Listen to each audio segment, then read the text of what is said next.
আমরা যে নামাজ পড়ি এটা কবুল হয় কি না আমরা জানি না। এখন প্রশ্ন হলো যদি আমার নামাজ কবুল না হয় তাহলে কি নামাজগুলোর জন্য কোনো শাস্তি পেতে হবে? এ সম্পর্কে আমাদের একটা ভিডিও আছে, দেখে নিবেন মেহেরবানি করে। নামাজি ৫ প্রকার এবং এটি ইবনুল কাইয়িম রাহিমাহুল্লাহ বলেছেন, নামাজি ব্যক্তি সালাত আদায়কারী ব্যক্তিকে ৫টা ভাগে তিনি বিভক্ত করেছেন। এর ভিতরে এক প্রকার সালাত আদায়কারী ব্যক্তি আছেন যিনি মুসাব সালাত আদায় কারণ আল্লাহর কাছ থেকে বিনিময় পাবেন। আরেক ব্যক্তি আছেন যে মোকাফফার আনহু, সালাত আদায় করেছে এটা কোনো রকম দায় সারা, তার দায় মুক্তিটা হয়ে যাবে তার। আর অনেকে আছেন যে সালাত আদায় করেছেন এরপরও সওয়াব এবং দায়মুক্তিতে পরের কথা, তিনি শাস্তির মুখোমুখি হবেন। শাস্তির মুখোমুখি হবেন। আবার কিছু সালাত আদায়কারী বেঁচে আছেন যিনি শুধু সওয়াবই পাবেন না, বরং ভালোর দিক থেকে তিনি আল্লাহর মুকাররাব হবেন, আল্লাহর প্রিয়পাত্র হবেন। তো ওখানে কোন সালাত আদায়কারীর জন্য কোন কথা বলা হয়েছে পুরো ভিডিওটা শুনলে বিস্তারিত আপনি জানতে পারবেন। আমরা সংক্ষেপে শুধু আপনাকে এইটুকু বলে রাখছি যে আপনি সালাতের বেসিক বিষয়গুলোকে মনোযোগ সহকারে আপনি সালাত আদায় করবেন, সেগুলো বুঝে করার চেষ্টা করবেন, মনোযোগের সাথে করবেন এবং ধীরে সুস্থে করবেন। যদি আপনি এটা করেন ইনশাআল্লাহ আপনি সেটা কবুল হয়েছে এটি আপনি ধরে রাখতে পারেন। আর যদি আপনার ত্রুটি থাকে সংশোধন আপনি করবেন।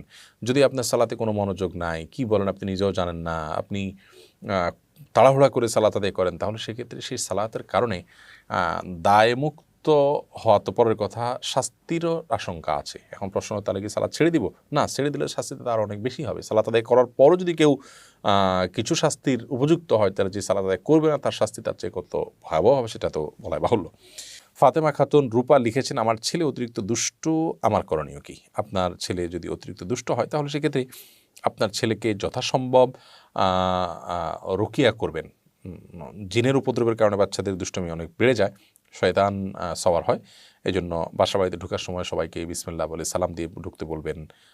তারপর বাসা বাড়িতে ঢোকার পর আপনার খাবার সব কিছুতে বিসমিল্লাহ থাকবে। টয়লেটে ঢোকার আগে দোয়াটা পড়বেন, শয়তানের থেকে বাঁচার জন্য এটা জরুরি, দুষ্টু জিনের আক্রমণ থেকে।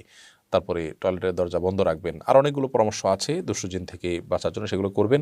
আউযুবিল্লাহি মিনাশ শাইতানির বেশি পড়ে বাচ্চার উপরে ফু দিবেন এবং সূরা বাকারা তেলাওয়াত চালু করে রাখবেন, বাচ্চাকে শোনাবেন। এগুলো ইনশাআল্লাহ বিদিনিল্লাহ আশা করা যায় বাচ্চার দুষ্টুমি কমতে সহযোগিতা করবে। মোহাম্মদ জুবাইরুল হক আপনি লিখেছেন, ডিপ্লোমা কমপ্লিট করে এখনও বেকার ঘুরছি, আমার কর্মসংস্থানের জন্য বিশেষভাবে দোয়া চাই। আল্লাহ তাআলা আপনার কর্মসংস্থানের ব্যবস্থা করে দিন, আমরা দোয়া করি। এবং আমি বলি যে চাকরির অপেক্ষা না করে উদ্যোক্তা হওয়ার চেষ্টা করুন এবং ছোটোখাটো কোনো কাজ শুরু করে দিন বিসমিল্লাহ করে ব্যবসার উদ্দেশ্যে, এবং সেখানে অক্লান্ত পরিশ্রম করুন, আন্তরিকতা দিয়ে কাজ করুন, সিরিয়াসনেস নিয়ে কাজ করুন, আল্লাহ তাআলার সাহায্য প্রার্থনা করুন। ইনশাআল্লাহ যা ছেড়ে দিয়ে শুরু করেন, কোনো কাজকে ছোটো মনে করবেন না। ইনশাআল্লাহ আশা করা যায় যে হালাল উপার্জনের পথটা অনেক বেশি সুগম হবে আপনার জন্য।